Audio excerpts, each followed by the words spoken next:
Has the world gone crazy?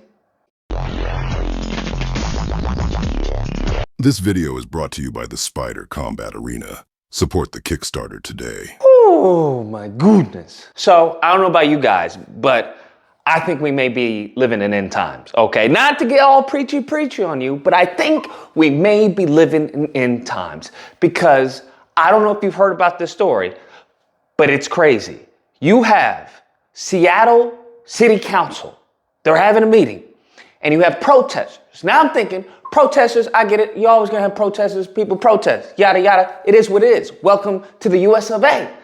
But no, these protesters are protesting about immigrants.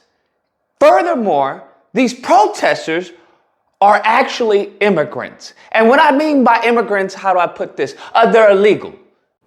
Seattle City Council disrupted as asylum seekers and their supporters once again pleaded for support. Meaning they shouldn't be here. Now, here, check this out, because it gets crazier. Do you want to know what they're protesting about? They're protesting, they're illegally here, and they're protesting about housing conditions. It's the second time in 2 months that the group from Latin America has called upon Seattle leaders to fund their temporary housing. I kid you not, okay? I kid you not. I nearly fell out of my seat when I was reading this. They are protesting about housing conditions. Do you understand? This is the only country where this can happen. You be illegally here and then protesting about, hey, where's my PS5, okay? Where's my king size bed? Because what has been happening is that, you know, they've been in hotels and that's been taxpayer funded. And they're like, hey, this is unacceptable, okay? This is unacceptable. We need more. They are demanding more taxpayer funding to go to housing illegals. That's what they're demanding. Refugees have been living in different area hotels, most recently this one in Kent. That stay was funded by Seattle taxpayers. And they have an interview or the little clip, a little snippet from this woman talking about, hey, listen, the reason why we're doing this, because we got kids. Now, oh, Heavenly Father. Genesis from Venezuela said she knows this protest wasn't the most correct thing to do, but they've got kids. They feel pressured to act for them. And there's hesitation from them to go back here, Riverton Park United Methodist Church in Tukwila. I'm sorry, who told you to bring your child on this adventure?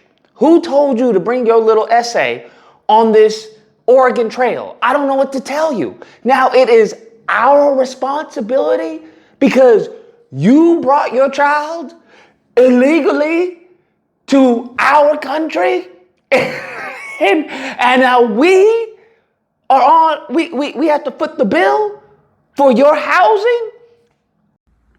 Huh? Listen. You can't tell me this country doesn't hate black people. You can't tell me, all right? You can't tell me this country does not despise black Americans. What was the last protest that y'all saw white liberals have when it came to reparations? I'll wait. What was the last protest that y'all saw white people when it came to, hey, policing, housing, healthcare? You tell me. When was the last time they had a protest outside? Hey, black women are dying in the hospitals. The mortality rate is insane. Bruh, you can't tell me there's not clear and present, overt animus, disdain for us here. You can't tell me that because there's no way in God's green earth this should be happening.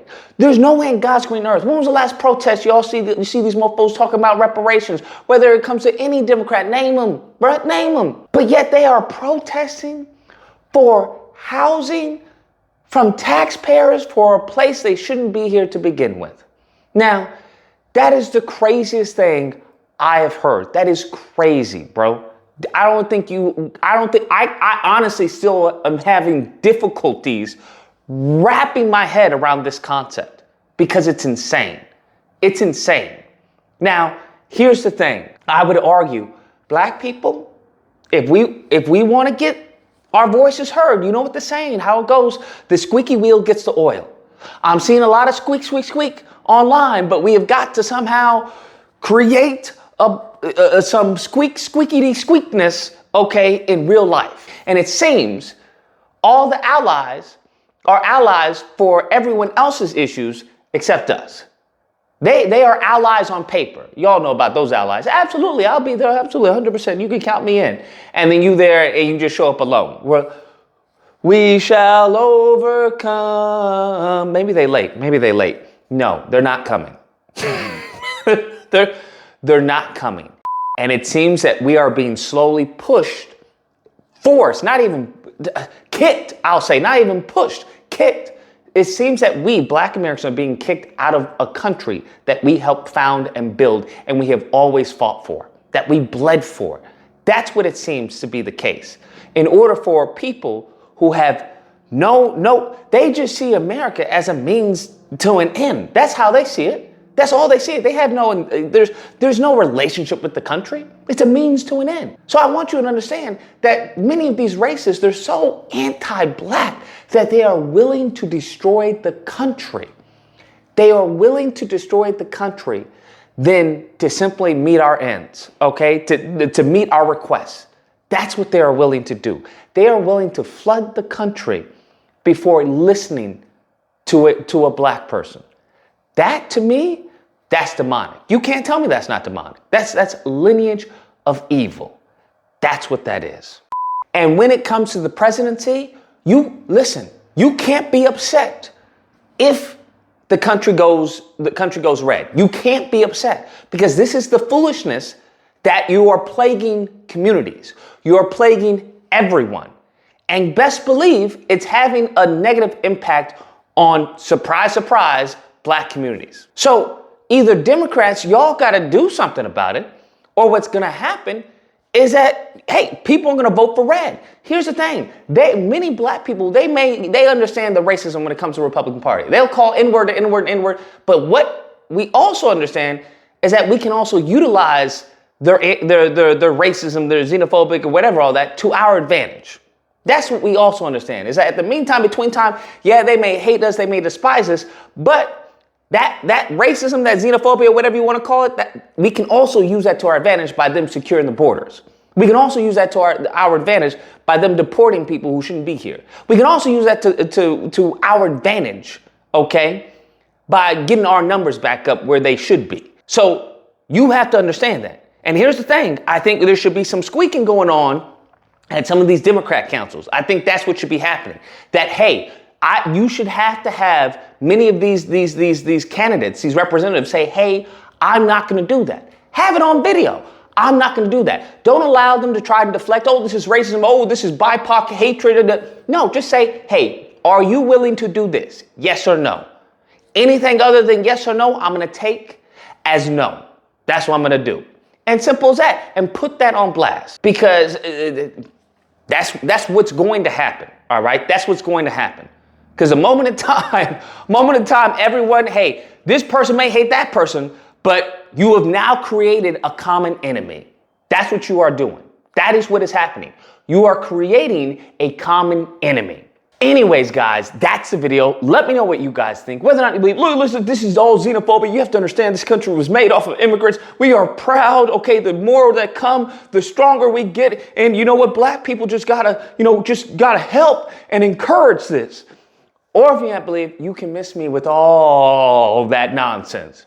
All of that nonsense out the door. That's what you can do with that. Miss me with all of that. You are cuckoo for freaking Cocoa Puffs, okay? We got Black people on the streets starving. We got Black veterans on the streets starving. We got BIPOC on the streets starving. If you want to go that way, what are you talking about? What are you talking about? But yet you have mofos demanding housing? Housing on the taxpayer dime? That's the crazy part. Yo, they are so willing. Here's the hustle. I want you to understand. Republicans don't want the government to spend money on us. And they also don't want them to spend money on anyone else. So when Democrats are like, hey, we want to spend money on Americans, Republicans say no. We're like, okay, well, we're going to spend money. We're going to spend some money. All right. We're going to spend money.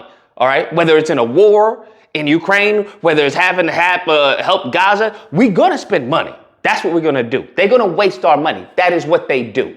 So what are they now wasting it on? They waste it on people that shouldn't even be here in the first place. Make that make sense. Make that make sense. Okay? These mofos are like, hey, you can waste it on Israel, but when it comes to Americans, no, that's socialism. But if you waste it on Israel, we're good. This is crazy. These mofos want to help people outside the country. These mofos want to help people outside the country. Does anyone want to help us here in the country? Does anyone want to help us? Huh? Anybody? Hello, we're here. Hello. Crazy, bro. Anyways, if you happen to disagree, you're more than welcome to call in during Disagreement Day. Simply held Friday through Sunday. There'll be a number on screen. We duke it out. Either or. Hope you guys enjoyed the video. If you did, please feel free to hit the like button, subscribe, leave a comment. Let me know what your take is on it, whether you think I'm right or wrong. Interesting to hear. Share and all that fun stuff. Till next time, guys, be amazing. Oh, Heavenly Father.